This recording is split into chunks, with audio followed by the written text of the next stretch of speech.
Algunas escenas de este programa han sido recreadas. Cuando una joven desapareció, su familia y amigos descubrieron su vida secreta. La persona nombrada políticamente tuvo un romance ilícito con un hombre millonario casado. Los investigadores sospecharon que su ex amante era el responsable, pero tenían poca evidencia física para sustentar esta teoría. Para poder llevarlo ante la justicia, el FBI tendría que ir encubierto y volver a poner a los hermanos en contra. La evidencia se acumula, no tienen sospechosos evidentes. El centro de comercio es bombardeado. Ted Kaczynski es arrestado. Fugitivo a un prófugo.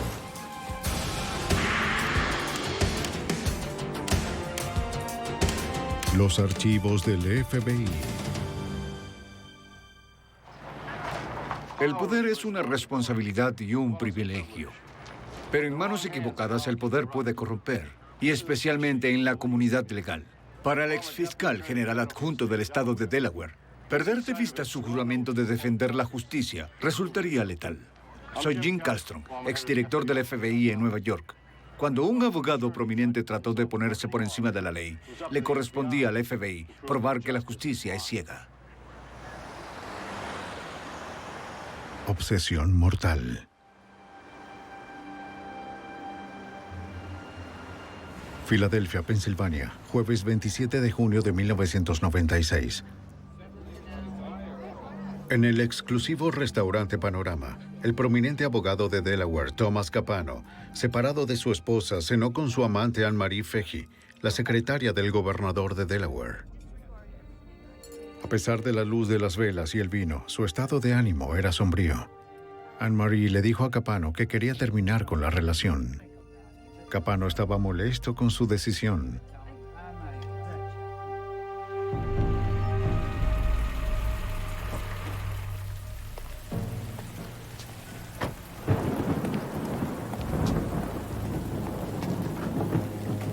Después de cenar, Capano llevó a Anne-Marie a su casa en Wilmington, Delaware, que había alquilado. Le insistió que entrara para seguir conversando.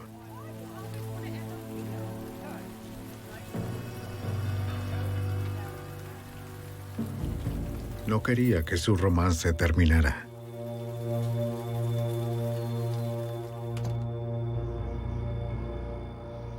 Dos noches después, Anne-Marie no se presentó a una cena con su hermana Kathleen. Preocupada, Kathleen se reunió con la Policía Estatal de Delaware en el departamento de Anne-Marie. Explicó que nadie de la Secretaría del Gobernador había tenido noticias de ella desde el jueves. Encontraron comestibles perecederos sin empaquetar en el mostrador de la cocina. Kathleen llamó a Michael Scallon, un exitoso banquero y amigo cercano de Anne-Marie, para ver si la había visto. Se suponía que iba a buscarla en su casa, pero Anne-Marie nunca le devolvió las llamadas. Sí, así es. ¿Y esto es inusual de ella? Marie siempre tiene todo en su sitio, no entiendo. La familia de Anne-Marie sabía que ella era muy ordenada, pero su departamento estaba desordenado. No tiene sentido. Había zapatos en el suelo del dormitorio junto a su bolso. Un traje de vestir caro se quedó en su caja de regalo. Esto no es normal. No, para nada. El detective registró su cartera, encontró su billetera e identificación, aunque sus llaves no estaban. El detective Robert Donovan, de la policía de Wilmington, fue llamado a la escena y creyó que Anne-Marie no había dejado el apartamento por su cuenta. A partir de la información que están proporcionando, dijeron que ella no es el tipo de persona que se va, que camina por el vecindario o que va a algún lugar sin que alguien sepa dónde está. Ya saben, es típico de una mujer, cuando va a algún lado, ella lleva su cartera, billetera, su identificación o algo. Detective Donovan. En la habitación, Kathleen encontró un paquete de cartas de un hombre llamado Thomas Capano. Encontré estas cartas, no estoy segura de que... Le declaraba su amor por ella. Kathleen y Scallon estaban perplejos. Anne-Marie nunca había mencionado a Capano. No es nadie que conozcamos. Aunque la hermana de Anne-Marie nunca había oído hablar de él, el detective Donovan sí. Thomas Capano era un hombre poderoso en el estado de Delaware. Tom Campano tenía muchas influencias. Fue en un momento dado el número 2 de la ciudad de Wilmington. Era el asesor legal principal del gobernador del estado. Era muy cercano con algunos representantes estatales, senadores estatales, extremadamente cercano con algunos jefes de policía retirados de la ciudad de Wilmington. Muy influyente. El detective encontró el diario de Anne-Marie en su habitación y leyó la última página. Esa página del diario evidenció su alivio al terminar su relación amorosa con Capano. Decía, por fin le he puesto fin a Tom Capano. Qué maníaco tan controlador e inseguro. No parece para nada una relación feliz. Para nada. Los oficiales visitaron a Thomas Capano a las 3:39 de la mañana. Separado de su esposa y padre de 4 hijas, Capano, de 47 años, vivía en una casa alquilada situada a pocos minutos del departamento de Anne-Marie.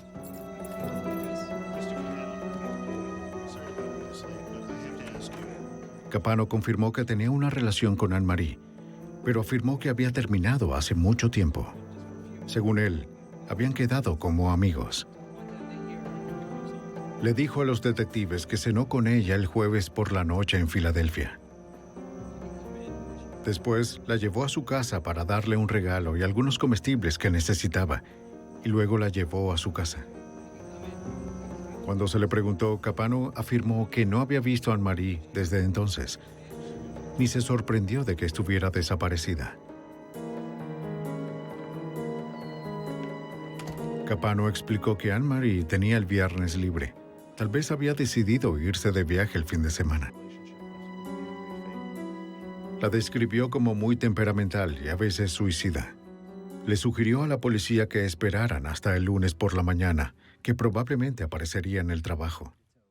Entonces le preguntamos si ella, de hecho, estaba en su casa, ya sabes, y si tendría problemas con que revisáramos en su casa.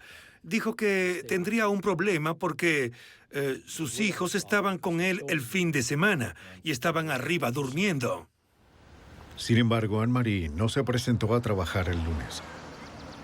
Los investigadores regresaron a su edificio y hablaron con su vecina de abajo. ¿Puedes decirme algo sobre lo que ocurrió anoche? La vecina había estado afuera el fin de semana, pero recordó haber escuchado un solo par de pasos en el apartamento de Anne-Marie el jueves por la noche alrededor de las 9:45. Normalmente oiría tacones altos. Parecían más pesados de lo normal, posiblemente de hombre. No oyó nada más después de esa noche.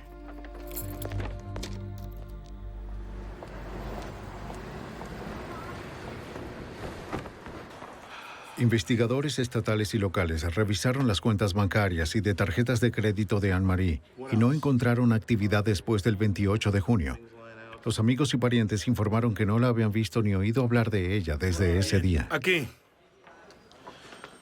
Al parecer, Thomas Capano fue la última persona que vio a Anne-Marie Fahey. Ve al restaurante Panorama en Filadelfia y a ver si encuentra... Los investigadores viajaron a través de la frontera de Delaware hasta Pensilvania para corroborar la historia de Capano.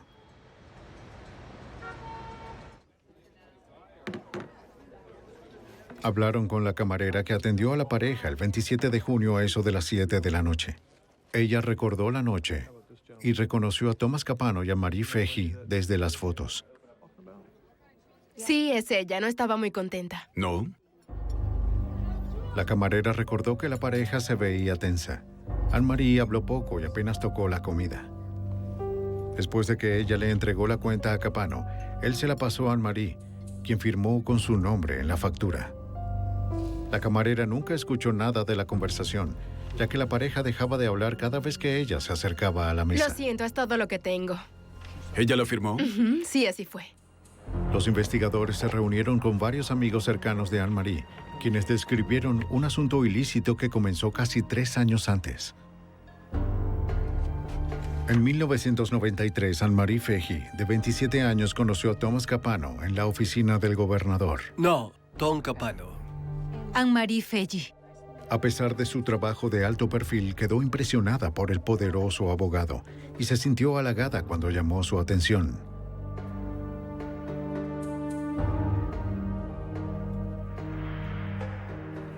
Los investigadores se enteraron de que mientras Capano le daba regalos caros a Anne-Marie, él solo la veía en ciertos sitios para evitar que los vieran juntos.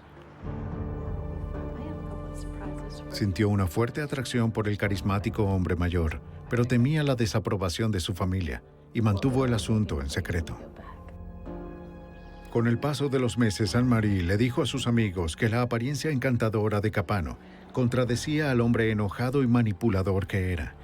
Entendía el amor solo en términos de control. Le dijo a sus amigos que no podía confiar en él. Para la primavera de 1996, su manipulación y enojo habían dañado su relación más allá de la desesperación. Capano le dijo a Anne-Marie que se había separado de su esposa para que pudieran dejar de esconderse. hablar contigo de esto. Ven aquí, siquiera quiero hablar escúchame, contigo ven de aquí. esto. ¿Sabes cuánto te quiero? Anne-Marie quería irse. Capano se negó a dejarla ir.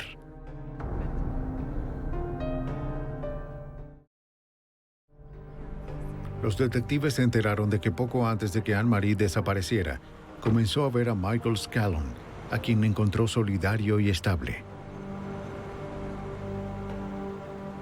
Era la relación que siempre había esperado.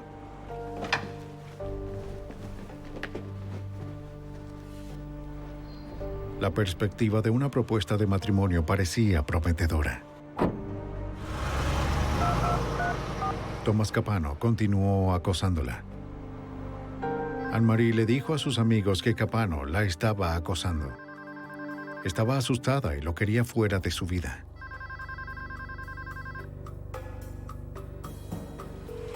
Capano se negó a aceptar el rechazo. A Tom Capano nunca le habían dicho que no. Pensó que podía controlar todo en su vida y todo en la vida de los demás. Finalmente, alguien, Anne-Marie Feggi, se le enfrentó y le dijo que no, que ya ha tenido suficiente y Tom no podía soportarlo. La familia Feggi publicó una recompensa de $10,000 por información relacionada con la desaparición de Anne-Marie. Estamos aquí todos reunidos. Durante el fin de semana del 4 de julio, cientos de ciudadanos preocupados ayudaron a la policía a llevar a cabo una búsqueda masiva en un parque local donde Anne-Marie trotaba a menudo. Hasta el gobernador se unió a la búsqueda. Los que la conocen y aman a Anne-Marie. No encontraron rastro de la secretaria desaparecida. El caso se convirtió en una investigación federal desde que Anne-Marie, una residente de Delaware, fue vista por última vez en Pensilvania. El agente especial Eric Alpert de la oficina del FBI en Wilmington ofreció su ayuda. Me puse en contacto con Robert Donovan. Le pregunté si podíamos ayudarlo en algo. Dijo que sí. En ese momento obtuvimos registros telefónicos y de tarjetas de crédito. Con la ayuda del fiscal general de los Estados Unidos, Alpert aseguró los estados de cuenta de las tarjetas de crédito y los registros telefónicos de Thomas Capano y Anne-Marie Feggi. El fiscal general adjunto Colin Connolly notó que Capano hizo una compra de $308 en la tienda Wallpaper Warehouse justo 2 días después de que Feggi desapareciera. Me pareció extraño porque Tom Capano vivía en una casa alquilada, así que llamé al número de Wallpaper Warehouse. La persona contestó el teléfono y dijo, alfombras de base. De inmediato vi a Bob Donovan y ambos tuvimos la misma reacción. Dijimos, Dios mío, debió haberla enrollado en una alfombra. Los investigadores ahora creen que Thomas Capano mató a Anne-Marie Feggi, pero necesitaban algo más que una corazonada para convencer a un juez de que había causa probable para una orden de registro en la casa de Capano. En julio de 1996, agentes y detectives locales se centraron en el abogado Thomas Capano. Sospechaban que era responsable del asesinato de su ex-amante, Anne-Marie Feggi. 2 días después de su desaparición, Capano había comprado una alfombra nueva. Para el fiscal general adjunto Colin Connolly, esto levantó sospechas de que Capano había escondido el cuerpo de Anne-Marie en una alfombra y se lo había llevado de su casa. Hasta ese momento teníamos motivos probables para creer que Tom Capano había desempeñado un papel en la desaparición de Anne-Marie Feggi, pero lo que no teníamos era una causa probable para registrar su casa. Con la esperanza de establecer una causa probable para obtener una orden de registro, los investigadores se enteraron de que el ama de llaves de Capano había limpiado la casa 4 días antes de la desaparición de Anne-Marie. Añadió que Capano canceló su servicio la semana siguiente, alegando que la casa no necesitaba limpieza, ya que sus hijos no se habían quedado a dormir. El detective rápidamente notó la inconsistencia en la historia de Capano. La noche que fue interrogado en su casa, el abogado dijo que sus hijos estaban arriba durmiendo. 3 semanas después, el ama de llaves regresó a la residencia y notó algo que le pareció extraño. El sillón y la alfombra de la sala de estar habían desaparecido. En su lugar había 2 sillas y una alfombra nueva. Esta simple observación le dio al fiscal general Colin Connolly todo lo que necesitaba para proceder. Cuando se combinan la alfombra y el sofá con la declaración de Don Capano de que había llevado a Mary a su casa la noche del 27 de junio, y también con todas las otras pruebas que conocíamos sobre su relación, ahora estábamos armados con una causa probable para obtener una orden de registro de su casa. Connolly y el agente del FBI, Eric Alpert, prepararon una orden de registro de 37 páginas para la casa de Thomas Capano, en Wilmington, que fue entregada el 31 de julio de 1996. El detective Robert Donovan no sabía qué encontrarían, pero sí dónde buscar. Registramos toda la residencia, pero prestamos especial atención a esta habitación, la zona de la sala, porque creíamos que Anne-Marie Fahey había sido asesinada ahí. El equipo encontró las 2 sillas y la nueva alfombra descritas por el ama de llaves. Los movieron para ver qué había debajo. Cuidado con los muebles, ¿de acuerdo? No tienen que destruirlos. El suelo estaba limpio, pero en el rodapié los agentes encontraron algo prometedor. Apenas visibles para el ojo inexperto, vieron 2 manchas marrones que parecían ser sangre seca. Los agentes tomaron muestras frotando el área con una solución salina suave. Los investigadores esperaban que el laboratorio del FBI en Washington, D.C. pudiera proporcionar evidencia forense más fuerte a partir de las muestras. Para el examinador del laboratorio de ADN, Alan Justy, analizar el material recuperado representó un desafío. Las muestras en sí no eran muy grandes, en realidad eran muy pequeñas, y por eso teníamos que tener cuidado porque nuestra prueba consumirá parte de la muestra para determinar si es sangre. Justy realizó la prueba de Castle-Meyer. Esta prueba solo requiere una muestra del tamaño de una cabeza de alfiler. Aplicó el producto químico fenolftaleína, que se vuelve de color rosa cuando se mezcla con la sangre. La prueba funcionó. Para el agente Eric Alpert y el equipo, el descubrimiento fue importante. Esto es muy significativo porque en este momento no teníamos el arma homicida y no teníamos ninguna otra evidencia física en el caso. Así que encontrar sangre era muy importante para nosotros. Necesitábamos encontrar la sangre de quién era y si coincidía con la sangre de Anne-Marie Fahey. Era imposible determinar si la sangre pertenecía a Anne-Marie sin muestras de ADN de sus padres. Las muestras de sus hermanos serían demasiado dispares para proporcionar resultados sólidos. Desafortunadamente, los padres de Anne-Marie habían fallecido. Los hermanos de Anne-Marie proporcionaron a los investigadores una posible pista. Un chequeo del calendario de la mujer desaparecida reveló que había donado sangre un mes antes de desaparecer. Los agentes fueron al banco de sangre a buscar la muestra. Detective Daniels, Departamento de Policía. Pero era muy tarde. Su sangre había sido reducida a plasma y enviada al extranjero. Solo había una pequeña posibilidad de que pudiera ser recuperada, pero aún eliminaron los glóbulos rojos y blancos ricos en ADN, y la extracción de ADN del plasma es casi imposible. A medida que la investigación avanzaba lentamente, Thomas Capano continuó viviendo una vida tranquila.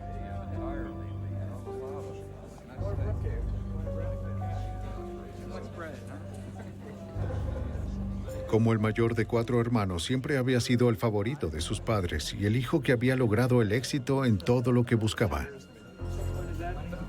Los hermanos de Thomas siempre lo admiraron.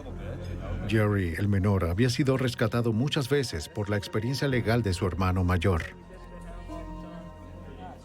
Joseph dirigía la empresa familiar de construcción, mientras que Louis gestionaba las considerables propiedades inmobiliarias de la familia.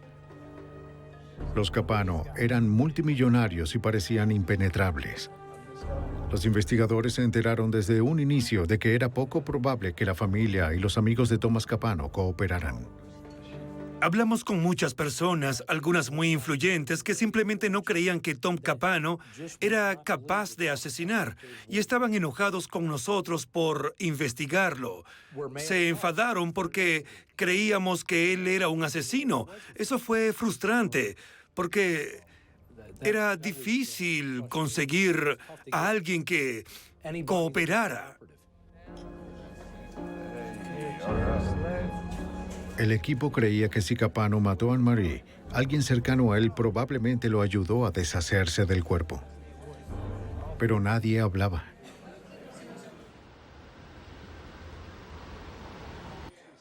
Sin cuerpo, sin muestra de ADN, sin arma homicida y sin la cooperación de sus amigos, el caso federal contra Thomas Capano era débil. El 6 de agosto, el agente Alpert recibió una llamada de Sean Taylor, gerente de proyectos de la compañía de desarrollo de Louis Capano. Taylor sabía algo que creía que podría interesarle a los investigadores. Accedió a reunirse con los agentes y detectives en un lugar seguro, temiendo lo que le pasaría si los hermanos Capano se enteraban de lo que estaba haciendo. Describió un evento inusual que ocurrió el día después de que Anne-Marie fue reportada como desaparecida. ¿Te dieron alguna razón del por qué hicieron eso? Nos dijo que era director de proyectos en una de las obras de construcción de Louis Capano y Asociados. Afirmó que el 1 de julio, el lunes después de la desaparición de Anne-Marie Fahey, se le ordenó que tirara 4 contenedores de basura en la propiedad. Y creyó que era extraño porque ninguno de ellos estaba lleno y sería muy fuera de lugar hacer eso debido al costo de deshacerse de algo así. Esto reforzó la sospecha de los investigadores de que Thomas Capano recibió ayuda para deshacerse del cuerpo de Anne-Marie. Hace unas 2 semanas. A la compañía de construcción de Louis Capano se le entregó una citación para los registros de los contenedores de basura, a medida que los investigadores comenzaron a aumentar la presión sobre la poderosa familia Capano. Necesito hablar contigo. Toma, llévale esto, Bob. Esperaban que uno de los hermanos se enfrentara a Thomas y le contara a las autoridades sobre la desaparición de Anne-Marie. Tus metidas de pata me están volviendo loco. Los lazos entre los hermanos comenzaron a tensarse. Tienes que apegarte a la historia. Pero Thomas se las arregló para mantener a todos a raya. Solo apégate a la Bajo juramento, Louis negó haber ordenado el vaciado de los contenedores de basura. Sin desanimarse, los investigadores continuaron investigando su mejor pista. Rastreamos ese contenedor. Fuimos a la compañía de transporte y descubrimos exactamente cuándo lo habían retirado. Descubrimos el vertedero al que había sido llevado y fuimos a ese lugar. A mediados de agosto, un equipo de recuperación de pruebas llegó al vertedero de Delaware. Los trabajadores señalaron la zona donde se habían vaciado los contenedores de basura. El equipo de recuperación buscó cualquier cosa que pudiera ser rastreada hasta la casa de Thomas Capano. Estábamos buscando la alfombra, el sillón, un arma homicida y también posiblemente el cuerpo de Anne-Marie Fahey. Durante 4 días calurosos y agotadores, los agentes del FBI registraron los vertederos. No encontraron nada. Los investigadores se fueron cansados y frustrados. A pesar de sus fuertes sospechas, no tenían suficientes pruebas para presentar cargos. A los agentes, detectives y fiscales les pareció que Thomas Capano se había salido con la suya, con el asesinato perfecto. En agosto de 1996, agentes del FBI y las autoridades de Delaware continuaron buscando pruebas contra Thomas Capano por el asesinato de su examante Anne-Marie Fahey. Llevaba desaparecida 8 semanas y se presume que fue asesinada por su examante millonario. Como explica el agente del FBI, Eric Alpert, los investigadores no tenían evidencia física que apoyara esa teoría. Hubo varios desafíos en esta investigación. No teníamos el arma homicida, ni una escena del crimen, ni cuerpo, ni testigos que se presentaran y nos dieran información sobre lo que había sucedido. El 6 de septiembre, los investigadores recibieron la llamada que esperaban. El plasma sanguíneo que Anne-Marie había donado un mes antes de su desaparición había sido recuperado justo antes de llegar a Europa. Necesito que firme esto. Sí, está bien. Los agentes necesitaban una muestra conocida del ADN de Anne-Marie para compararla con la muestra desconocida de las manchas de sangre encontradas en la casa de Capano. Pero el examinador de ADN, Alan Giusti, no sabía si el plasma sería suficiente. El problema con la extracción de ADN del plasma es que el plasma es la porción de sangre que se separa de las células sanguíneas y las células sanguíneas son las que contienen el ADN. Así que cuando se trabaja con plasma, en realidad se trabaja con una fuente muy pobre de ADN. Para su sorpresa, encontró glóbulos rojos residuales en el plasma. Esto le permitió recuperar una pequeña cantidad del ADN de Anne-Marie. Comparó su secuencia de ADN con la secuencia de la fuente desconocida.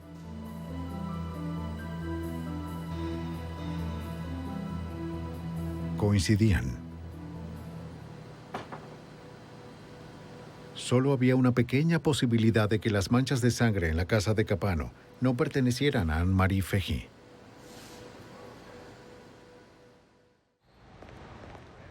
Los investigadores tenían ahora la primera pieza de evidencia física que necesitaban para apoyar su sospecha de que Thomas Capano había cometido un asesinato, pero sabían que necesitaban más. Los registros telefónicos de Capano revelaron que había llamado a una mujer llamada Debbie McIntyre desde Stone Harbor, New Jersey, el 28 de junio, la mañana siguiente de la desaparición de Anne-Marie. Los investigadores se enteraron de que Debbie McIntyre era otra de las amantes de Capano.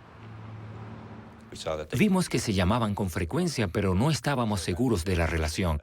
Después de investigar, averiguamos que Thomas Capano y Debbie McIntyre habían estado teniendo una aventura durante aproximadamente 12 años. Así que al mismo tiempo que tenía una aventura con Anne-Marie Fehí, también la tenía con Debbie McIntyre. Los agentes también se enteraron de que Jerry Capano, el hermano menor, tenía un bote anclado en Stone Harbor. El detective Robert Donovan lo investigó. Descubrimos que Jerry Capano había vendido su barco.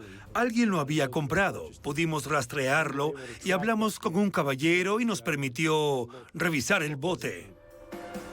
Buscaron en el bote rastros de Anne-Marie, pero no encontraron nada. El nuevo propietario le dijo a los investigadores que Jerry Capano le había vendido el bote sin anclas. Sospecharon que las anclas estaban ahora en el fondo del océano, envueltas alrededor del cuerpo de Anne-Marie. El fiscal general adjunto Colin Connolly y su equipo dirigieron su atención a Jerry Capano.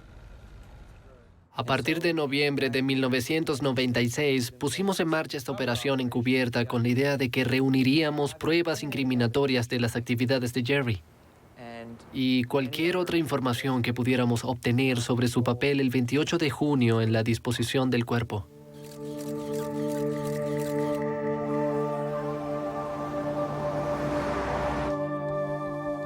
Si los agentes se reunieran suficientes pruebas para presentar cargos federales contra Jerry, podrían presionarlo para que hablara sobre el papel de su hermano en el asesinato. Durante 11 meses, agentes encubiertos rastrearon todos los movimientos de Jerry.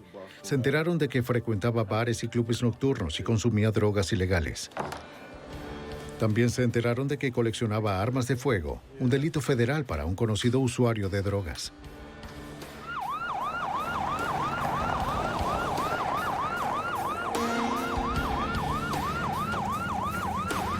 La noche del 9 de octubre de 1997, 15 meses después de la desaparición de Anne-Marie Fehí, el FBI, asistido por la ATF, allanó la casa de Jerry Capano.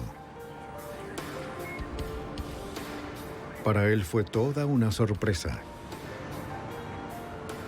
Un amigo con antecedentes penales estaba con él en el garaje. Si los agentes encontraban narcóticos ilegales almacenados y armas en la misma casa, tendrían las pruebas físicas necesarias para proceder con su cooperación.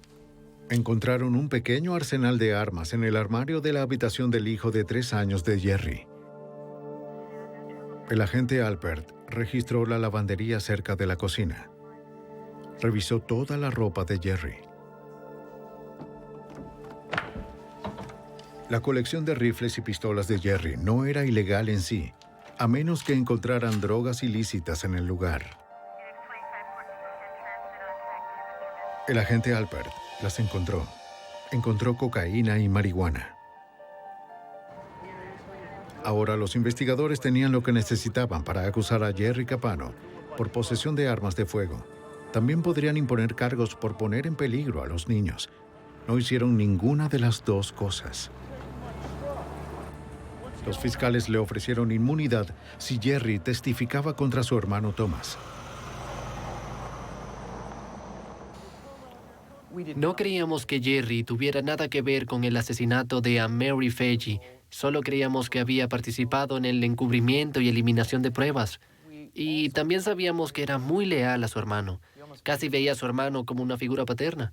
Pero al mismo tiempo tenía una esposa, tenía hijos, tenía una vida bastante buena, una vida a la que probablemente no querría renunciar para ir a la cárcel. Y esa era la carta que teníamos que jugar. Bueno, están todos en mi casa. Después de la redada, el FBI permitió que Jerry Capano considerara todo lo que estaba en juego. Tenemos que hablar, ya.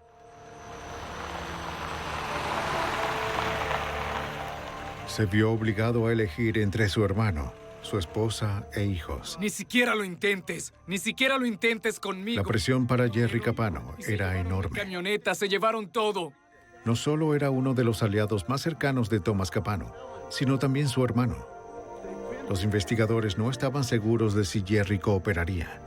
Aunque lo hiciera, no tenía forma de saber si podía ayudarles a llevar al poderoso Thomas Capano ante la justicia.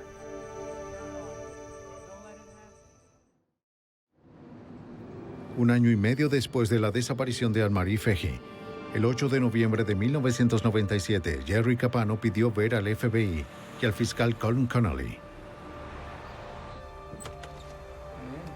Las autoridades habían amenazado a Jerry Capano con cargos federales por posesión de armas de fuego si no cooperaba con la investigación. Sospechaban que Jerry había ayudado a su hermano Thomas Capano a deshacerse del cuerpo de Anne-Marie en el Océano Atlántico. Con un abogado a su lado, Jerry relató su participación en el incidente. Comenzó meses antes de la desaparición de Anne-Marie, el 28 de junio. ¿Estabas ahí? A principios de 1996, su hermano Thomas acudió a él con un problema. Jerry le dijo al agente Eric Alpert que no sabía que Thomas le había mentido.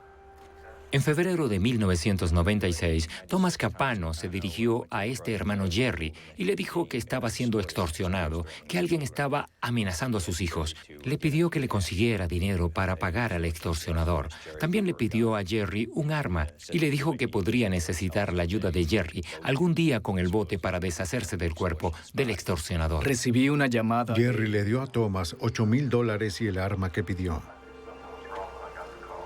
Thomas le devolvió el arma un mes después y le dijo que el dinero fue suficiente, que no necesitaba el arma después de todo.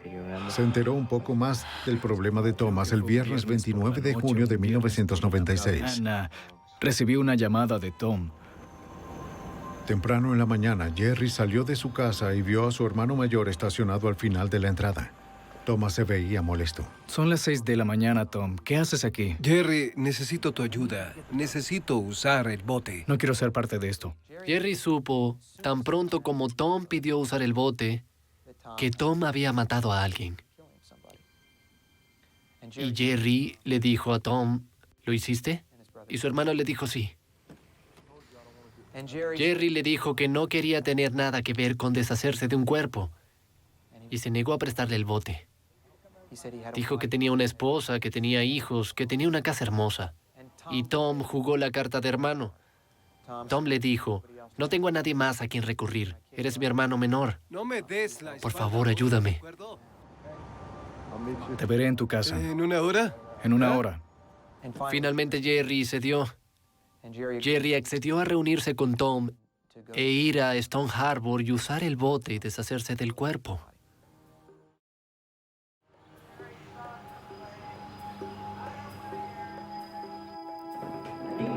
Ya en la casa, se encontraron en el garaje donde Thomas le pidió a Jerry que le ayudara a cargar una nevera pesada en su camión.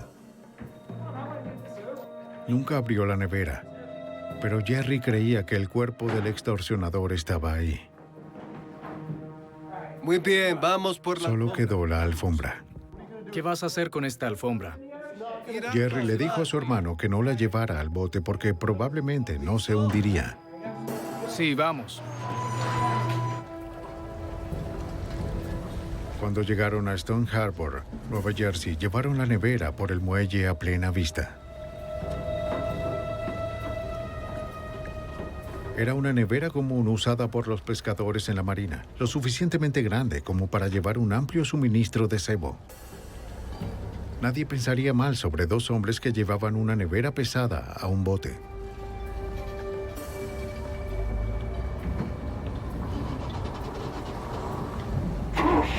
Los hermanos se prepararon y se dirigieron a las aguas abiertas del Atlántico.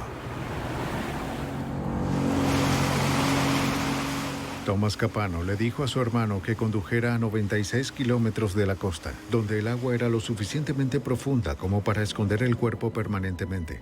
Nadie estaría lo suficientemente cerca para ver lo que los hermanos estaban a punto de hacer. Llevaron la nevera al mar, pero Thomas Capano calculó mal.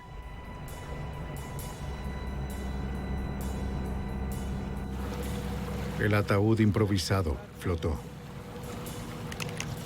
Thomas le ordenó a Jerry que le disparara a la nevera para hundirla.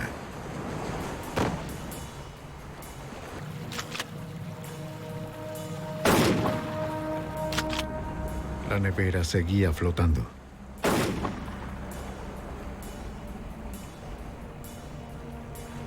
El abogado la recuperó y decidió hundir el cadáver solo. Su hermano menor no quería ser parte de esto. Se movió a la parte delantera del barco mientras Thomas envolvía las anclas del barco alrededor del cuerpo. Lo que Jerry Capano vio después fue crítico para el detective Robert Donovan. Jerry volteó y le preguntó a Tom, ¿terminaste? ¿Ya terminaste? Y Tom le dijo, sí, ya terminé. Y cuando Jerry voltea a ver a Tom, ve una pantorrilla y un pie hundiéndose.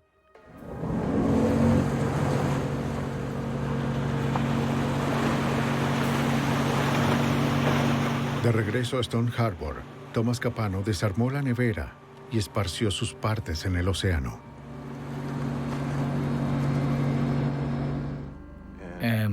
Tom dijo que necesitaba que volviera a la casa, que él tenía algo más que hacer y necesitaba mi ayuda. El trabajo no estaba terminado. Envolvió su tobillo con Su cadenas. hermano necesitaba deshacerse de más pruebas. Tom le dijo, necesito tu ayuda para deshacerme de este sillón.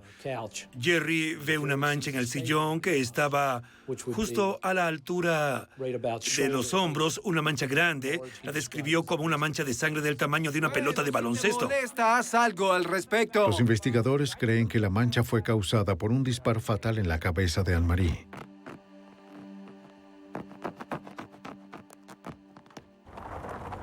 Tiraron el sofá y la alfombra a la basura en una obra en construcción administrada por su hermano Luis. Jerry no tenía nada más que decir. Cuando se supo que Jerry había cooperado con los investigadores, su hermano Luis apareció con su abogado 2 días después. Esta conversación es un registro oficial. Luis Capano se retractó de su declaración anterior y admitió que había obedecido las órdenes de Thomas de vaciar los contenedores de basura antes de lo previsto. El FBI comenzó a vigilar a Thomas Capano las 24 horas. Creían que el presunto asesino podría intentar matar a sus hermanos para evitar que testificaran.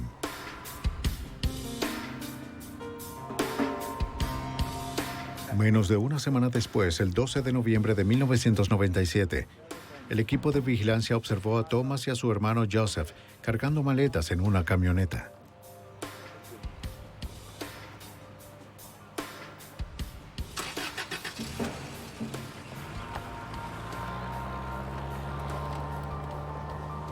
Se dirigían hacia el aeropuerto. El agente Alpert temía que Thomas huyera de la jurisdicción. En ese momento llamé a Colin Connolly, el fiscal general adjunto de los Estados Unidos, que estaba dentro de la sala del gran jurado para que saliera. Le conté los detalles y le dije, tenemos que tomar una decisión sobre lo que vamos a hacer. Los investigadores sintieron que todavía no tenían lo suficiente para acusar a Thomas Capano de secuestro y asesinato, pero estuvieron de acuerdo en que tenían que impedir que huyera. Alpert ordenó su detención alegando que Capano había obstruido la justicia, coaccionando a sus hermanos para que dieran falso testimonio. 17 meses después de su desaparición, el presunto asesino de Anne-Marie Feghi estaba finalmente bajo custodia. 2 hermanos contra otro. Pero los investigadores no tenían cuerpo ni arma homicida.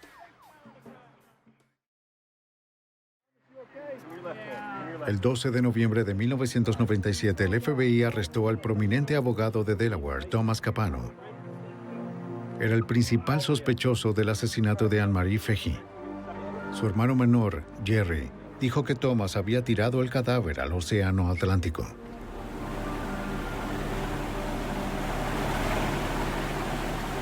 Jerry le indicó a los investigadores la zona donde tiraron el cuerpo, pero nunca lo encontraron.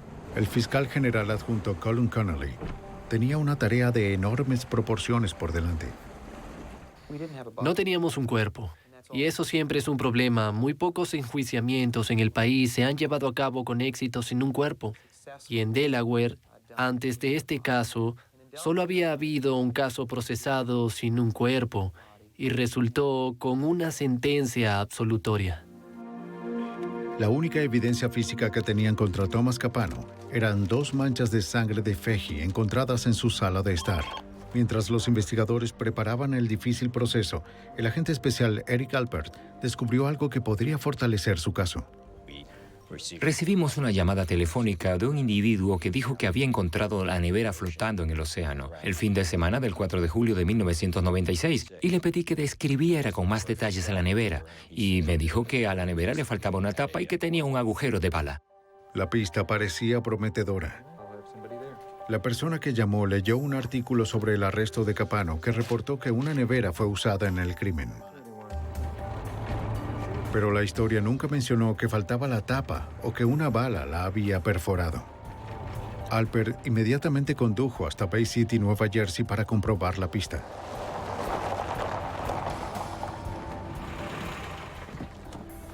El fin de semana del 4 de julio de 1996, Ken Chapp estaba pescando a 9 kilómetros del río Indio cuando se encontró con una nevera que flotaba en el agua. Tenía 2 agujeros de bala y estaba manchada de sangre. Nos sorprendió que fuera una nevera nueva, pero no los agujeros de bala o la sangre, porque suelen matar tiburones por aquí. Y puede que haya habido un tiburón merodeando la zona. Le dispararon y de ahí es de donde salió la sangre. Sí, señor, ciertamente lo es. Chapp parcheó los agujeros, reemplazó la tapa y la usó hasta que se supo de la historia del arresto de Capano. Los agentes descubrieron que el código de barras coincidía con el que Capano compró con su tarjeta de crédito el 22 de abril, 2 meses antes de que Anne-Marie desapareciera.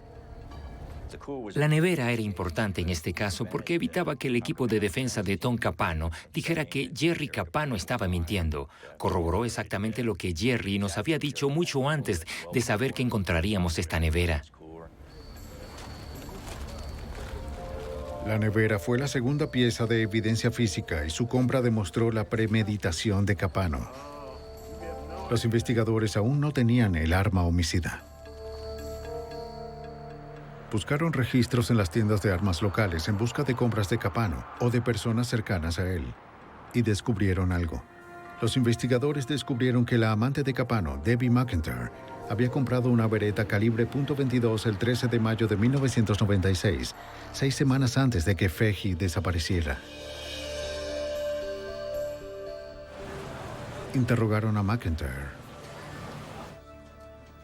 Fingió que su relación con Thomas Capano era más casual de lo que realmente era. Puedes pasar años en la cárcel. Connolly le preguntó si Capano tenía un arma. McIntyre lo negó. No. Le pregunté, ¿tienes un arma? E inmediatamente su comportamiento cambió. Empezó a sonrojarse, se puso muy nerviosa. Era evidente que estaba mintiendo y nos contó esta historia fantástica sobre comprar un arma y luego tirarla a la basura. Y le preguntamos si alguien sabía que había comprado esa arma y nos dijo, una persona. Y era Tom Capano.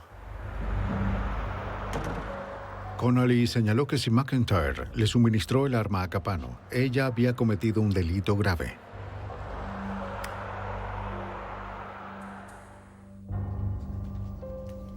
Bajo el consejo de su abogado, McIntyre admitió que Capano le había pedido que comprara el arma. Sí.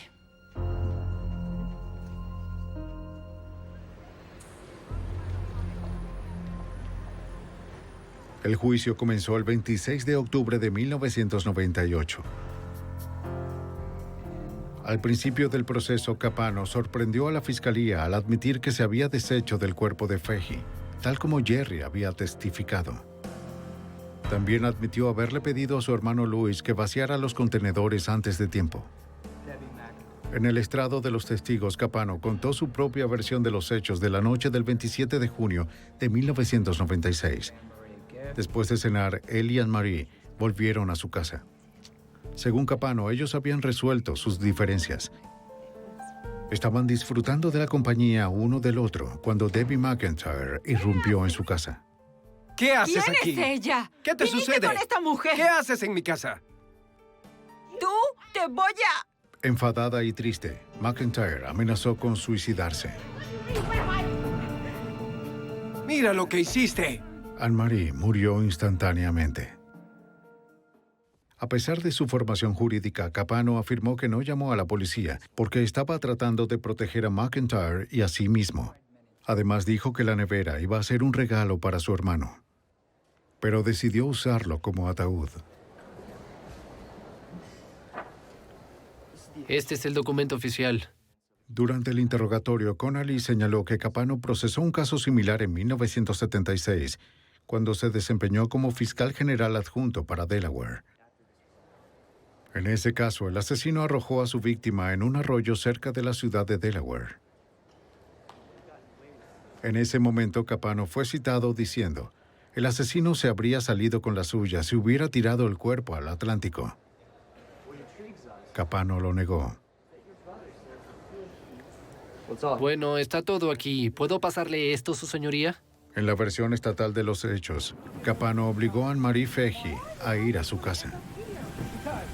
Ella estaba decidida a ponerle fin a la relación. Capano no lo aceptaría. Sacó la bereta que McIntyre le compró y le disparó a Fahey a sangre fría. Contigo, estoy harto. ¡Siéntate! ¡Quiero irme a mi ¡Siéntate! casa!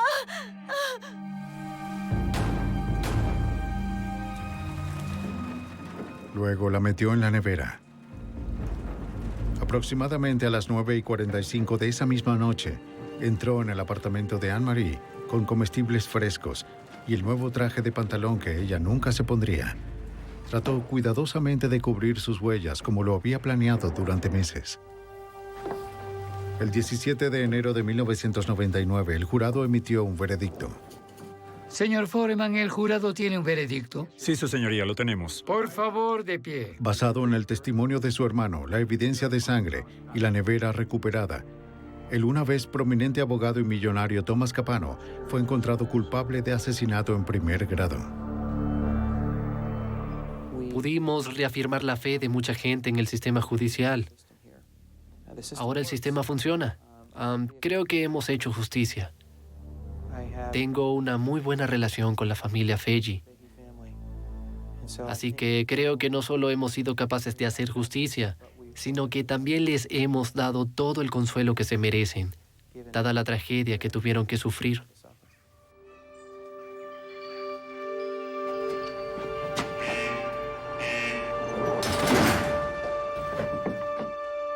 El jurado fue más allá, sentenciando a Capano a la cámara de gas.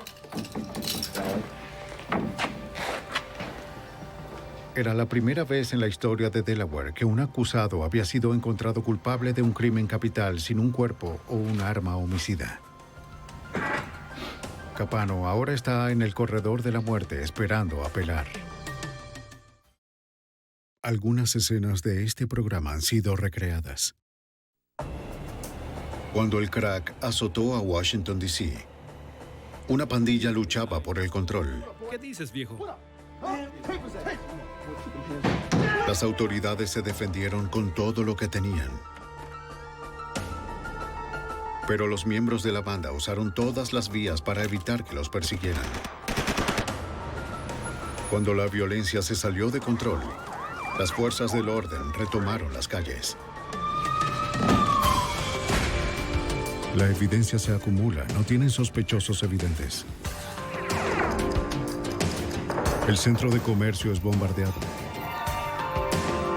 Ted Kaczynski es arrestado. Fugitivo a un prófugo.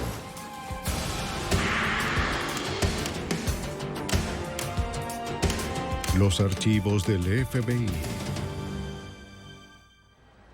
A principios de los años 90, Washington, D.C. se convirtió en la capital del asesinato. Solo unos pocos se salvaron de la violencia, que originó el tráfico de drogas. En el año 94, la violencia atacaría el mismísimo corazón de la policía. Soy Jim Castron, exdirector del FBI en Nueva York. Sobre el FBI recaería el liderar una cacería internacional para arrestar al líder de la pandilla más cruel de la ciudad. La pandilla de la calle Kennedy. 26 de octubre de 1994. La capital de la nación estaba a punto de convertirse en el escenario de otro crimen sangriento. Poco antes de la medianoche, 3 hombres armados y enmascarados se metieron en una casa en la zona noroeste de la ciudad. ¡Levántate! ¡Levántate! ¡Levántate! Atacaron a Gerald Gader y le pedían dinero efectivo y drogas. Dinos, ¿dónde está el dinero? ¿Dónde está el dinero? Les entregó el poco dinero que tenía en los bolsillos. ¡Levántate! Al dueño de la casa, William Ragland, lo abordaron mientras trabajaba en el sótano. ¿Dónde está el dinero?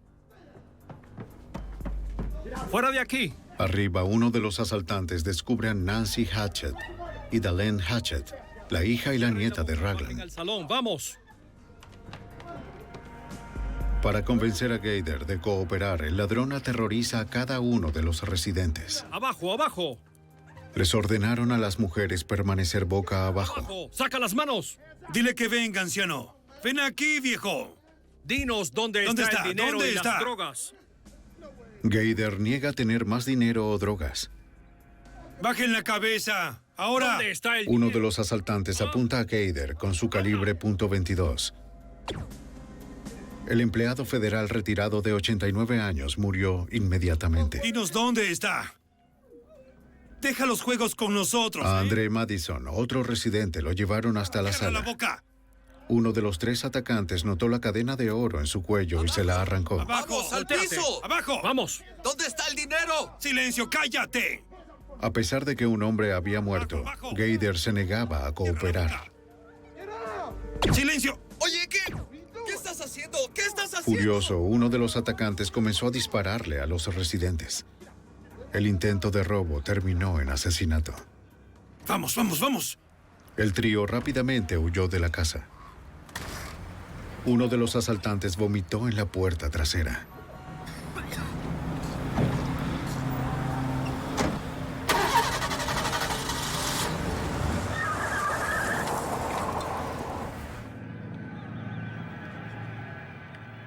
Nancy Hatchett llamó a emergencias. Agentes del Departamento de la Policía Metropolitana del D.C. llegaron rápidamente a la casa que estaba ubicada en una conocida zona de tráfico de drogas. Adentro había 3 personas muertas. William Ragland, su nieta Darlene Hatchett y Gerald Gader. Cada uno de los cadáveres fue fotografiado y recolectaron los casquillos de bala. La policía descubrió vómitos cerca de la puerta.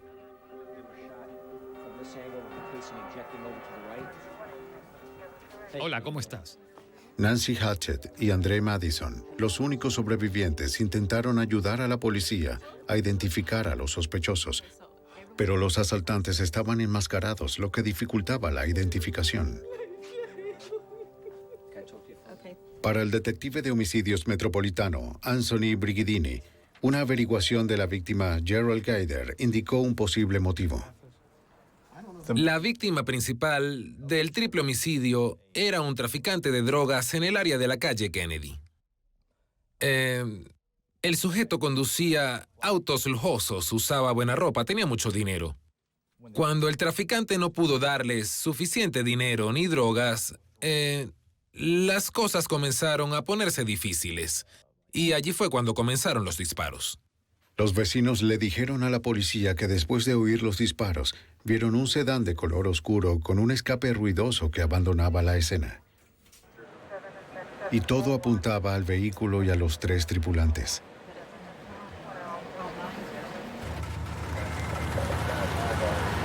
Una hora después de los homicidios, 2 policías del D.C. vieron al auto ruidoso que encajaba con el reporte. Al ver que había 3 hombres en el vehículo, los agentes detuvieron al Oldsmobile color gris.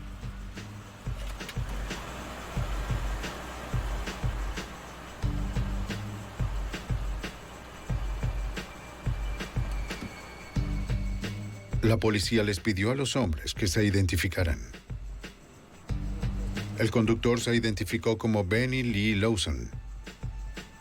Los pasajeros fueron identificados como Kobe Mowat y Jermaine Graves. La policía recuperó la cadena de oro que estaba dentro de un bolsillo. Pero los detalles de la escena del crimen seguían incompletos. Para los oficiales, la cadena no tenía importancia. Después de verificar los nombres y las direcciones de todos, los sujetos fueron dejados en libertad. En el auto no había nada que los relacionara con los asesinatos. A pesar de la falta de un sospechoso firme, los detectives de homicidios creían que Gerald Gaider había sido asesinado por una pandilla de drogas rival. En 1990, el crack había azotado las calles de Washington, D.C. Las pandillas comenzaron a surgir por toda la ciudad cuando resultó evidente que el tráfico de drogas producía muchísimo dinero. Mientras más dinero percibían, las bandas recurrieron a la violencia para proteger sus territorios de traficantes rivales. En 1994, la capital de la nación tenía un promedio de 400 homicidios al año. La policía de D.C. unió fuerzas con el FBI y otras agencias federales para combatir la violencia relacionada con la droga. La mayoría de esos homicidios siguen sin resolverse. A la espera de encontrar una pista en el triple homicidio, los detectives comenzaron a investigar el vecindario donde ocurrieron los crímenes. Los vecinos tenían mucho miedo de cooperar abiertamente. Pero algunos estaban dispuestos a dar información anónima vía telefónica. Un dato los llevó a Benny Lee Lawson, uno de los 3 hombres en el auto el día de los homicidios. Los investigadores descubrieron que la cadena de oro que le quitaron a Andre Madison encajaba con la encontrada por la policía en el auto de Lawson. El detective Brigidini interrogó a Lawson. La entrevista de Lawson duró entre 3 y 4 horas y varios detectives entraron y estuvieron un tiempo con Lawson para tratar de hacer que diera algún tipo de información acerca de su participación en el triple homicidio. ¡Siéntate! ¡Mírame! Lawson reiteradamente negó saber algo del triple homicidio y se rehusó a someterse a la prueba del polígrafo. ¡Escúchame! Los investigadores trataron de debilitar su historia con la falsa amenaza de que podían ubicarlo en la escena del crimen a través de una prueba de ADN hecha al vómito que encontraron. Lawson permaneció imperturbable. Luego de 4 horas, la policía no tuvo otra opción sino dejarlo ir. Ingresaron el nombre de Lawson en la base de datos de la policía y fue identificado por las unidades de la inteligencia policial como uno de los miembros de la banda callejera y más temida del D.C., la pandilla de la calle Kennedy, llamada así por la calle donde vivía el grupo que la controlaba. Organizada en 1988, la pandilla estaba involucrada en tráfico de drogas, robos, secuestros, tiroteos y asesinatos.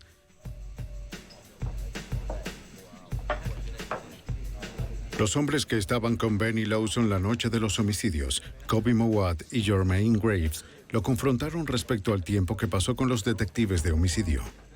Ellos creían que los había delatado y les había contado a la policía sobre el papel de la pandilla en el triple homicidio. Lawson se puso furioso con la acusación. Él odiaba a la policía. Él les aseguró a los otros dos que no les había contado nada a los investigadores. Dado que no habían arrestado a nadie, Graves estaba seguro de que la policía no tenía pruebas. Mowat no estaba seguro. Él declaró que se iría del país antes de ser acusado de asesinato. Lawson juró que no regresaría a la cárcel donde una vez lo violaron. ¿Qué te preguntaron?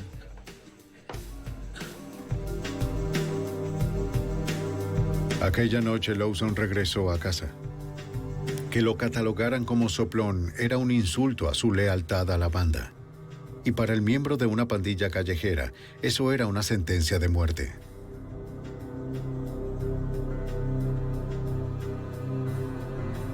Él estaba comprometido a recuperar el respeto de la banda y probar que no era un soplón.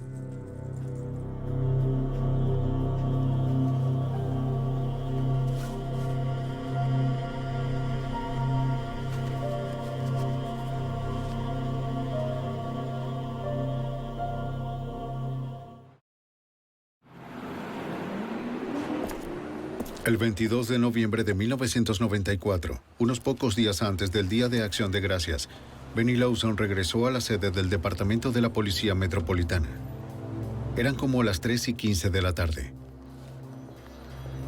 Él trataba de ubicar al Departamento de Homicidios al que había ido unos días antes. Oye. Le preguntó a dos chicos dónde quedaba la oficina. Ellos por error lo enviaron al escuadrón de casos no resueltos. El equipo dentro de la oficina estaba conformado por MPD y el FBI, cuyo trabajo era resolver el creciente número de casos de homicidios no resueltos. Bien. Dentro de la oficina estaban los agentes del FBI Martha Dixon Martínez, John Kufta, Mike Miller y el sargento de la Policía Metropolitana, Hank Daly. Casi quedo inconsciente.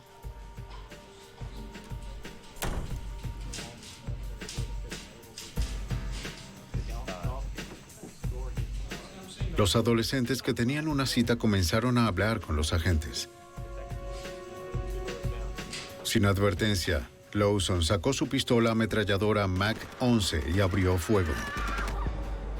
La oficina de la policía de Washington, D.C. estaba bajo ataque. Disparos constantes retumbaban las oficinas de la policía de Washington, D.C.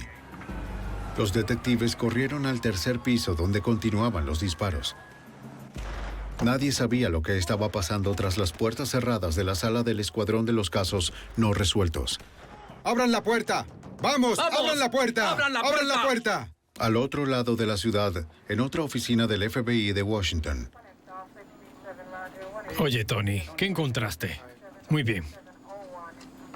Era un día normal como cualquier otro. Monitoreábamos una de las frecuencias de la policía y escuchamos una llamada que había un tiroteo en las oficinas de la MPD. Tengo que llamar. Los agentes rápidamente determinaron que el tiroteo estaba sucediendo dentro de la oficina de los casos no resueltos, donde varios agentes del FBI estaban en servicio. Rápidamente enviamos mensajes a los agentes que estaban asignados al escuadrón de homicidios de los casos no resueltos para tratar de contabilizarlos. Con el pasar del tiempo no supimos de ellos y nos dimos cuenta de que algunos de ellos debían estar ahí dentro. Mientras escuchábamos las llamadas que se hacían cada vez más graves y que pedían refuerzos. Gravemente herido, el agente especial John Kufta estaba atrapado dentro de la oficina del escuadrón de los casos no resueltos. Cuando cesó el tiroteo, él pudo oír los gritos de los oficiales tratando de entrar. ¡Quita el cerrojo! La ayuda estaba a solo unos pasos. En ese momento oí una voz que me decía que no podía entrar y me dije a mí mismo, ¿sabes qué? No voy a morir aquí. Pensé en mi esposa, en mi hija de 8 meses y sabía que si permanecía despierto y continuaba respirando, si seguía rezando y me llevaban al hospital, viviría. Con disparos en el muslo, el brazo, el estómago, el cuello y el pecho, Gupta consiguió abrir la puerta. Los detectives lo sacaron. La otra persona a la que pudieron ver los rescatistas fue el sargento de la Policía Metropolitana, Hank Daly. Apenas aferrado a la vida, lo arrastraron fuera de la sala. Lo llevaron afuera, donde un helicóptero lo esperaba para llevarlo al hospital. Sin saber si el pistolero planeaba otra emboscada, los oficiales esperaban a que llegara el equipo SWAT. Los agentes del FBI y los equipos SWAT de los alrededores se reunieron en la sede de la Policía Metropolitana. Los gritos continuaban dentro de la sala cuando llegó el equipo SWAT. Fuertemente armados, irrumpieron en la sala. Lo primero que descubrieron fue el cuerpo del agente del FBI, Mike Miller. Su arma seguía en la funda. En la sala contigua, el equipo SWAT descubrió el cadáver de un hombre negro sin identificación. Tenía un disparo de bala en la cadera y la herida fatal en la cabeza. La agente del FBI, Marta Dixon Martínez, fue la última víctima fatal que encontraron. Tenía disparos de bala en la espalda. Cerca de ella yacía el arma que usó el atacante para asesinarla y a los otros, una pistola ametralladora MAC-11.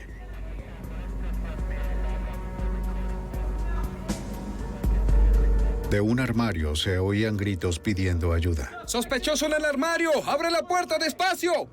Sin saber si era un sospechoso o un testigo inocente, el equipo SWAT aprehendió a uno de los adolescentes que entraron a la sala antes de que comenzara el tiroteo. El otro adolescente logró escapar de la oficina inmediatamente que le dispararon en la pierna. El supervisor y agente especial Mark Giuliano y otros agentes llegaron a la escena. Solo recuerdo que caminaba por el pasillo y me encontré con la terrible escena y la sangre y todas las emociones en las caras de todos y de tratar de concentrarme en entender qué había pasado y si alguien más podía estar involucrado. Según el análisis de la escena del crimen, los investigadores rápidamente reconstruyeron lo que había sucedido en la sala. ¿Los casquillos? Sí. Después de que Miller, Gupta y Daly fueron emboscados, la agente Dixon Martínez se unió al enfrentamiento. Ella logró dispararle al sospechoso en la cadera antes de que le dispararan en el brazo y que soltara el arma. El atacante tomó su pistola 9 milímetros y le disparó en la espalda mientras ella intentaba protegerse. Entonces se puso la pistola en la cabeza y aló el gatillo. La policía tiene las huellas del asaltante. Afortunadamente, su identidad daría pistas sobre sus actuaciones. 2 agentes del FBI morirían. El sargento Hank Daly no sobreviviría a las heridas. Esa sería la primera vez en 8 años que más de un agente del FBI pereciera a la misma vez. También fue uno de los peores ataques de la historia de la policía de D.C. El agente Gupta soportó 7 operaciones de envergadura antes de su recuperación.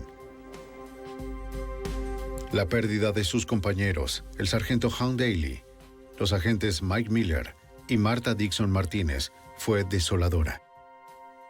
Marta, Mike y Hank fueron héroes de las fuerzas del orden. Sus vidas no están perdidas porque las dieron por una causa justa, por una causa del bien, por una causa en la que creyeron profundamente. En cuestión de horas, la investigación seguía avanzando. Las huellas dactilares del atacante regresaron. En cuanto al reporte sobre la identidad del asaltante, el detective que tenía la información fue a la sala de conferencias donde estaban reunidos la mayoría de los oficiales de homicidios y les anunció que el atacante era Benny Lee Lawson, hijo. Cuando el detective de homicidios Anthony Brigidini supo las noticias, cayó en cuenta de que su escuadrón era el posible blanco de la masacre de Lawson. Lawson y la pandilla de la calle Kennedy eran los principales sospechosos en el triple homicidio de William Ragland, Darlene Hatchett y Gerald Gader. Los tiroteos a sedes policiales demuestran cuán lejos llegarían las bandas para protegerse. C-16, están sueltos. Pienso en las fuerzas del orden como un todo. He entendido que las personas que dirigen pandillas o bandas son severas en cuanto a lo que están haciendo. Nada los detendrá, a ningún costo, hasta cumplir su misión. Ahora que murieron los oficiales federales, le dieron jurisdicción al FBI en la investigación de la pandilla. Vamos. Estaba encargado de trabajar conjuntamente con el FBI para investigar a la pandilla de la calle Kennedy, que en aquel momento pensábamos eran los responsables de las acciones de Lawson en la sede de la policía. Después de unirse al equipo de trabajo, Brigidini compartió lo que sabía sobre Benny Lawson y la pandilla. El agente especial John Kerr estaba en el equipo. Para él, la conexión de Benny Lawson con la pandilla de la calle Kennedy suscitó grandes preguntas. ¿Esta fue una acción casual de Benny Lee Lawson o hubo complicidad? ¿Tuvo ayuda? ¿Habrá más ataques a la policía? Y esa fue la razón por la que abrimos una investigación para responder estas preguntas. ¿Era ese un complot? Los investigadores obtuvieron una orden de registro de la casa donde vivía Lawson. ¡Policía al suelo! ¡Policía!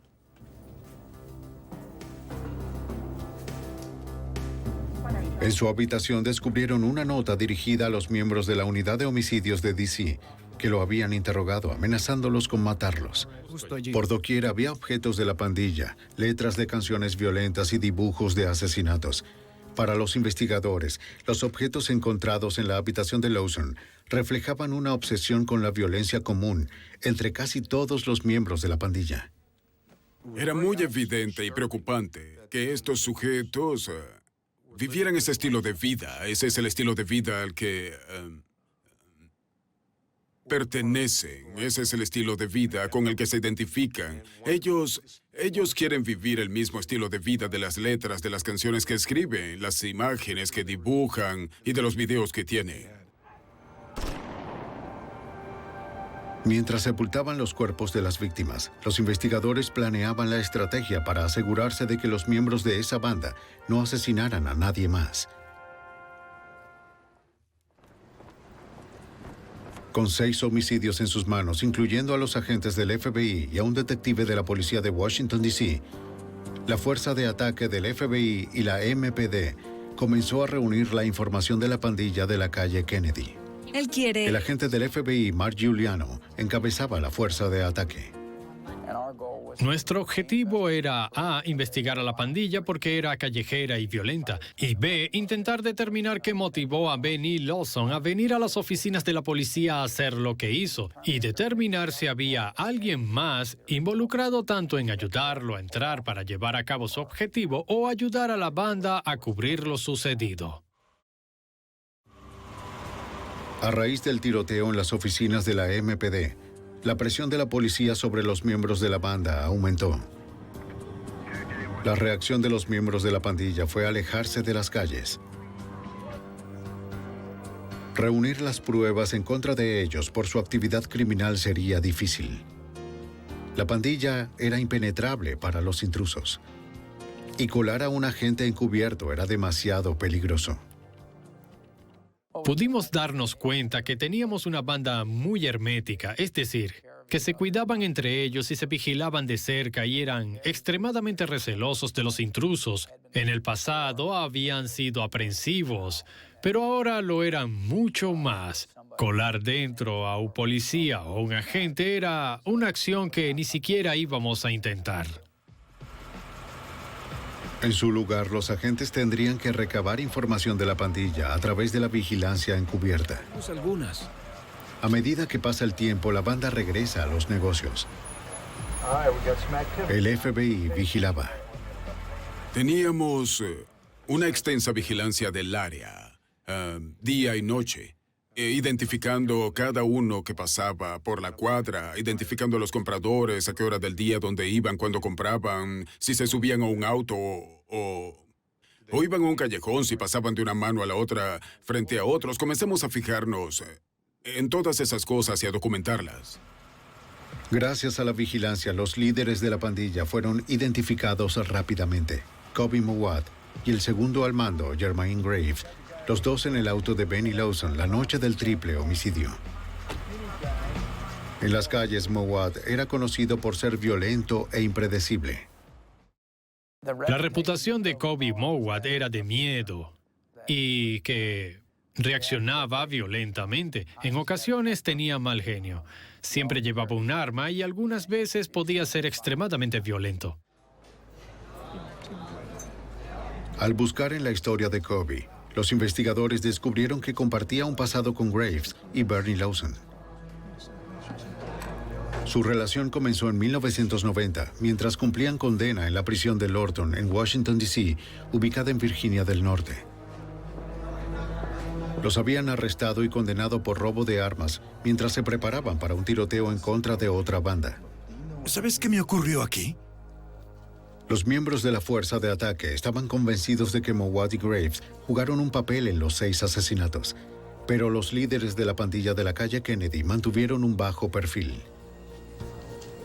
Los agentes idearon una estrategia a largo plazo que no atraparía solamente a Mowat y Graves, sino a todos los miembros de la banda. Pronto reunirían las pruebas en contra de la pandilla, que incluiría todas sus actividades criminales, desde el tráfico de crack hasta el asesinato. Guarda estos por mí.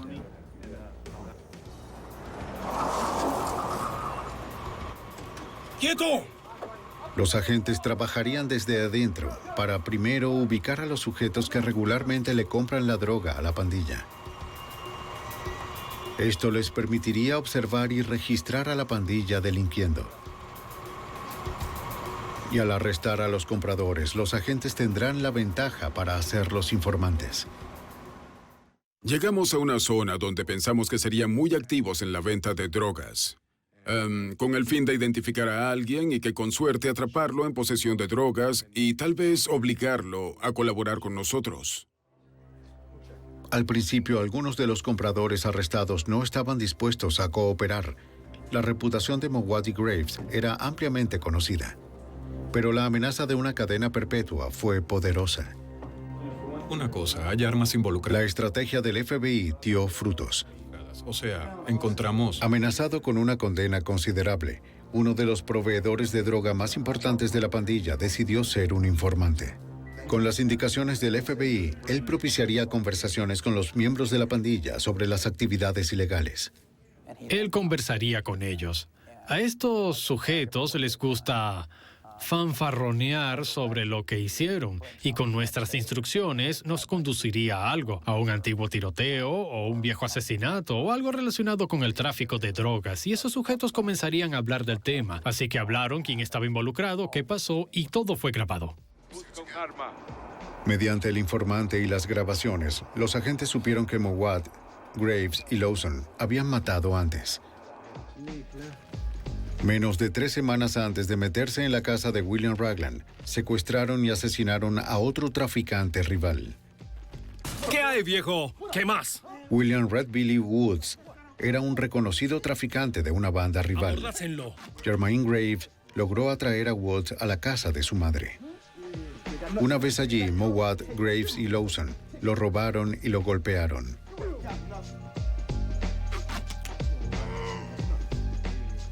Levántate, chico. Vamos, levántate. El miedo a la banda rival tomaría represalias en contra de la pandilla. Le dispararon 3 veces y abandonaron el cadáver en la vía.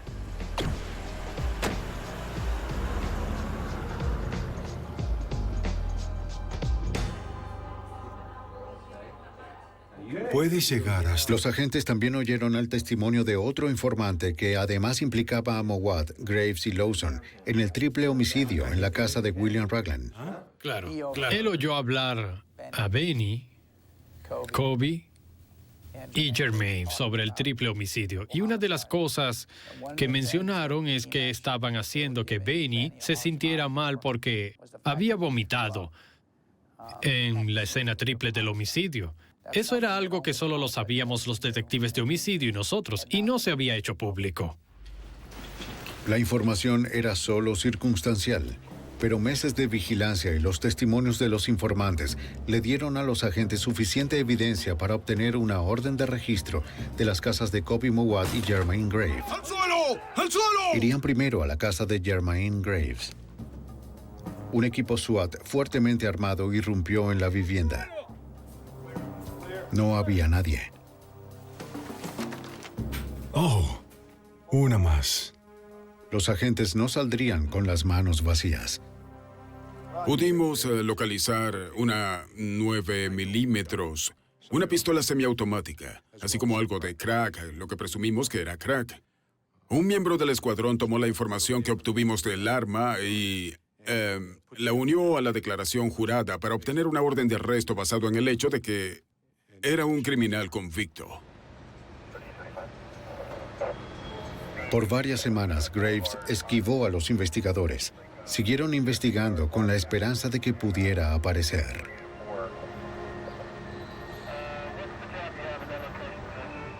Realmente no sabíamos dónde estaba. Teníamos una idea. Sabíamos que continuaba en el área metropolitana, pero obviamente cuando entramos en su casa, él supo que lo estábamos buscando. Y en las calles se sabía que lo estábamos cazando, así que mantenía un bajo perfil. Mientras vigilábamos, como siempre, vi a un sujeto que de espaldas caminaba como Jermaine Graves. No pude verle la cara.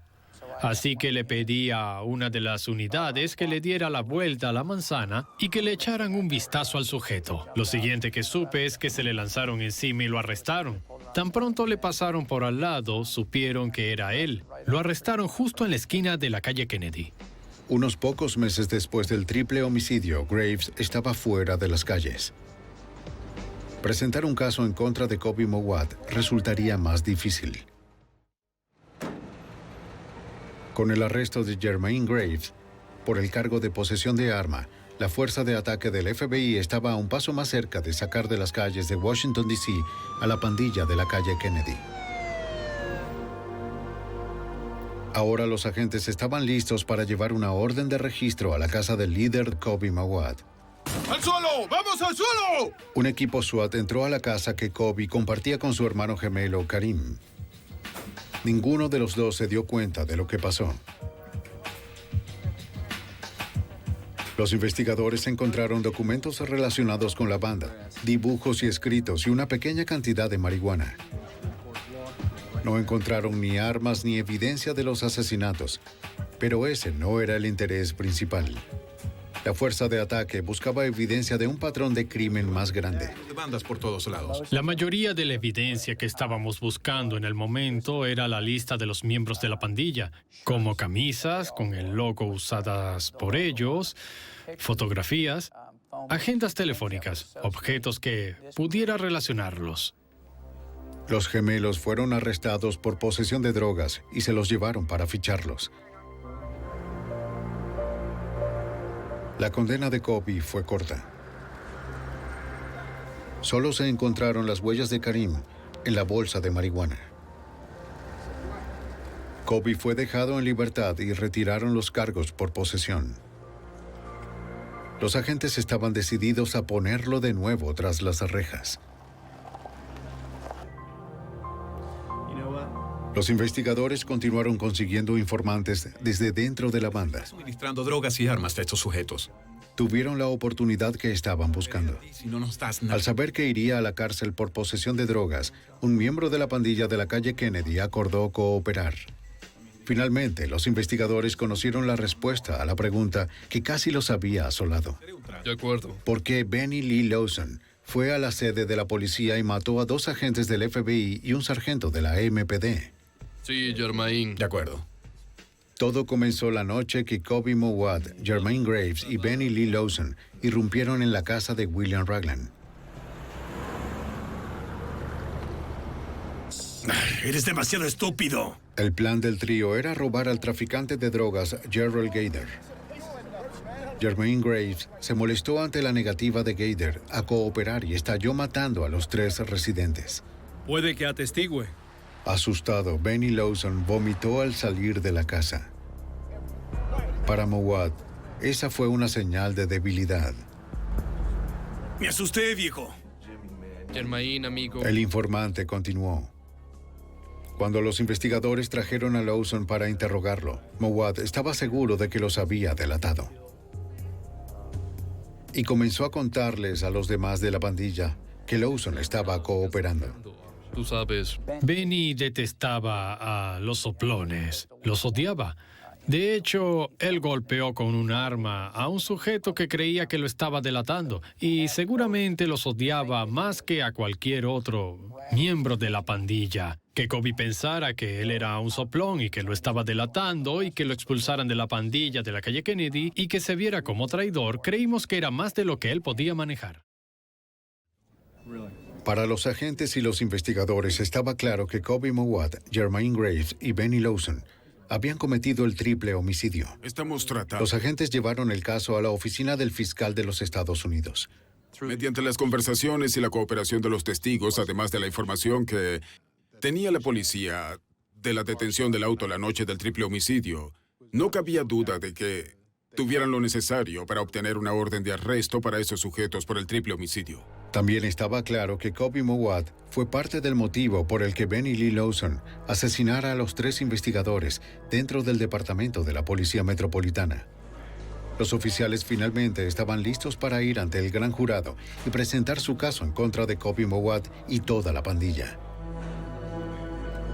Entre los 57 cargos que presentaron, fueron acusados de casi una docena: homicidios, tráfico de drogas, asalto a mano armada, secuestro y extorsión. Durante la detención, Graves fue acusado de 3 delitos de homicidio. Emitieron una orden de arresto contra Kobe Mowat. Y los investigadores regresaron a su vivienda. ¡Policía, al suelo! ¡Al suelo todos! Esta vez no estaba en casa. ¡Por aquella puerta! Vaciaron los armarios. Parecía que habían abandonado el lugar. Parece que se fue de viaje. Los investigadores encontraron un boleto de avión en la basura. Parece que Kobe mantuvo su promesa de huir antes de ir a la cárcel. Y el boleto de avión era solo de unos días antes de que entráramos en su casa. Era de Nueva York a Moscú. Y en ese punto, sabíamos que Kobe no solamente huyó del área, sino también del país. Mowat iba un paso adelante de los agentes. Intentaron seguirle la pista en Rusia, pero no estaba en ninguna parte. Los investigadores descubrieron que había un vuelo que iba a África poco después de que él aterrizara en Moscú. Revisar la lista de pasajeros no reveló nada. Aquí tiene, señor. Sí, gracias. Los agentes estaban cada vez más frustrados. Mowat se había escabullido. Durante 6 meses, los agentes del FBI y la policía de Washington, D.C. intentaron rastrear al fugitivo Kobe Mowat. Él podía estar escondido en cualquier parte. Una persecución internacional estaba en proceso. Nosotros realmente trabajamos por meses sin solución. Revisamos cientos y cientos de documentos que obtuvimos durante las órdenes de registros en varios puntos de la investigación, donde buscábamos números de teléfono fuera del país y parientes en el extranjero. Una vez más, sin resultado alguno. Luego de varios meses, el agente John Kerr encontró algo. Por medio de un informante, descubrió el nombre de una exnovia de Kobe. Habíamos descubierto sus direcciones. Una de las direcciones que descubrimos, solicitamos el registro de llamadas y, como era de esperarse, en uno de los registros encontramos una llamada por cobrar de Kenia y fue justo después de que llegó a África. Los agentes la trajeron para interrogarla. Ella negó saber el paradero de Kobe Mowat. Él anda por ahí asesinando personas. Los agentes la confrontaron sobre el registro de llamadas. Si ella insistía en ocultar información, tendría que comparecer ante el gran jurado. Ella decidió cooperar. Le dijo a los investigadores que de hecho Kobe la había llamado varias veces desde Nairobi, Kenia. Él no la había llamado recientemente. Ella creía que tal vez él se había mudado a Tanzania. La información inmediatamente trascendió las fronteras. Tú tienes que saber dónde está él. La llamada telefónica de Mowat a su exnovia la hizo desde un hotel en Nairobi. Un oficial de seguridad del Departamento de Estado norteamericano en Kenia fue detrás de él. Queremos ver a un caballero que sabemos que se aloja en este hotel. El dueño del hotel dijo que no recordaba a Kobe Mowat. El agente Giuliano recibió las noticias. Y eso fue muy frustrante porque, una vez más, no obtuvimos información nueva, no teníamos salida. Y sabíamos que el único vínculo que teníamos era ese hotel en Nairobi, Kenia. Así que regresamos con los oficiales regionales de seguridad y les pedimos que regresaran y que entrevistaran de nuevo al sujeto. Déjeme ver. El dueño del hotel volvió a insistir que él no sabía nada de Kobe Mowat. Aparentemente dudó cuando le mostraron las fotografías. El oficial regional de seguridad siguió presionando. Finalmente, el dueño pidió que le garantizaran que si daba información, Kobe no se enteraría. El oficial de seguridad accedió a protegerlo. Él confesó que Kobe había estado en el hotel, pero que se había ido hacía varios meses. Él le dio al oficial de seguridad el número de teléfono al que Kobe llamó en el hotel. La llamada fue a un país en África Oriental, a Tanzania. Él no se entere que... A los agentes les tomó unos pocos días entender por qué el dueño del hotel protegía al líder de la pandilla de la calle Kennedy. Nos enteramos que la madre de Kobe había sido educada en Jamaica. Durante esos años se hizo amiga de varios sujetos que terminaron en varias partes del mundo. Ella tenía conexión con el dueño de ese hotel en Nairobi y lo contactó para proteger a Kobe y ayudarlo. Que tenga un buen día. Gracias. El número de teléfono en Tanzania llevó a los investigadores a un profesor universitario local, que era amigo de la madre de Kobe Mowat. Tenemos algunas fotografías. El FBI le pidió al Departamento de la Policía Nacional de Tanzania que le siguieran los pasos. El profesor no estaba dispuesto a cooperar con las autoridades. Sin duda, él no estudia aquí. La Policía Nacional comenzó su propia investigación del paradero de Kobe Mowat en su país.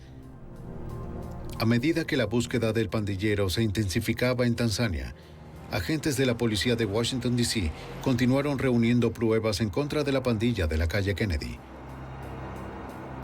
Ellos juntaron cantidades de pruebas mediante la vigilancia y los testimonios de los informantes en el año anterior.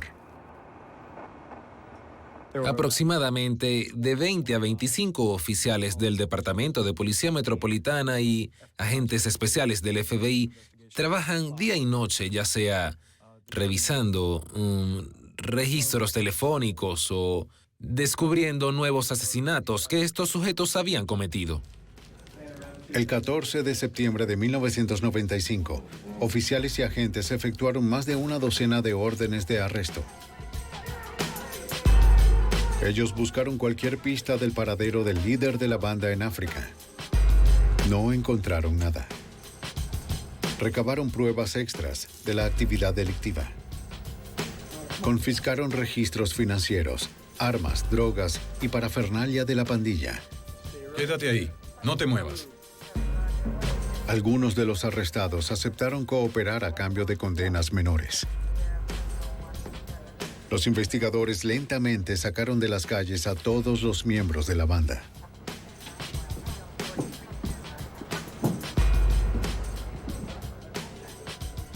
En Tanzania, la búsqueda de Kobe Mowat se intensificó. La Policía Nacional consiguió sus propios informantes y conoció que Mowat había de hecho contactado al profesor universitario. Sobre Kobe, tal vez pueda llevarlos a un pequeño... Volvieron para entrevistarlo. Una vez más, negó saber nada acerca de Kobe. El amenazar al profesor jamaiquino con deportarlo lo convenció de reconsiderarlo. Finalmente, admitió que había ayudado a Mowat a encontrar un escondite. Les ofreció a las autoridades que los llevaría al lugar. Y allí estaba esta choza, prácticamente en el medio de las tribus. Son personas que viven en chozas de paja o en el suelo, en medio de los animales salvajes y en medio de los sembradíos. Ese era el último lugar en el mundo en el que las autoridades buscarían a Mowat. Ignorante de que el profesor había revelado su ubicación, Mowat se sorprendió de ver que la policía se acercaba a su choza y le prendió fuego a todo lo que pudiera identificarlo.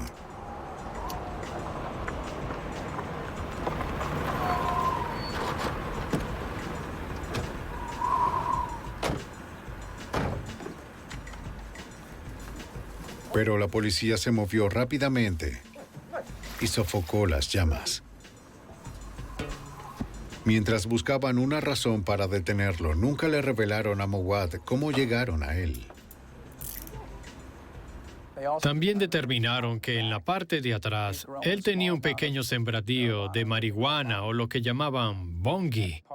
En esa parte del país eso es ilegal y el castigo son 10 años de prisión o $100. Así que se lo llevaron con ese argumento y diciéndole que lo encarcelarían por eso. Los investigadores en Washington recibieron la noticia de que Mowat estaba preso, pero el tiempo estaba en su contra. La policía de Tanzania solo pudo retener por poco tiempo a Kobe bajo el cargo de posesión. Como es un traficante de drogas, Mowat disponía de mucho efectivo para pagar la fianza de $100. Después de días de disputas diplomáticas, los arreglos para la extradición de Mowat a los Estados Unidos llegaron a su fin.